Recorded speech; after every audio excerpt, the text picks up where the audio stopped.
په هلیکوپټر کې د ناوې بیول. سرچینې وایي د سراج الدین حقاني د ترور زوی دریم واده و چې په 12 لکه افغانۍ یې کړی و. جزئیات همدلته وګورئ او چینل سبسکرایب کړئ.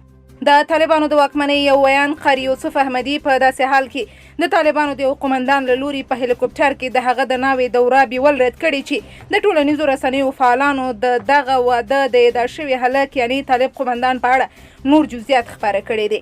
د ټولنیزو رسنیو فعالانو ویلي چې دغه هلک د حقاني شبکې د مشر او د طالبانو د کورنیو چارو د وزیر مولوي سراج الدین حقاني د ترور زوی حاجي بهرام زدران و. د سرچینو د معلوماتو له مخې حاجي بهرام د خوست ولایت د هوایي ډګر لپاره د طالبانو قومندان دی او خپله دریمه ناوې لوګر کې چې په 12 لکه افغانۍ کړې وه په هلیکوپټر کې کېنولې وه. د طالبانو د ویان مرستیال قاری یوسف احمدي بیا دغه موضوع رد کړې او د دښمن ناسم تبلیغات یې ګڼلې دي، خو د طالب پلویانو سخت غبرګونونو سره مخ شوي او دا د نظام سره خیانت ګڼي. مخکې د طالبانو نورو قومندانانو هم ورته ویډیوګانې او عکسونه له خپرېدو سره د څو ودونو په کولو او په مراسمو کې د مهمو دولتي امکاناتو په استفادې تورن شوي وو.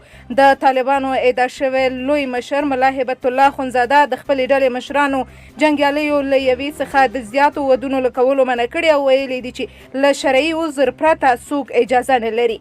له دې سره د طالبانو ډېری قومندانان او چارواکي د دغې سپارښتنې په نقص تورنېږي.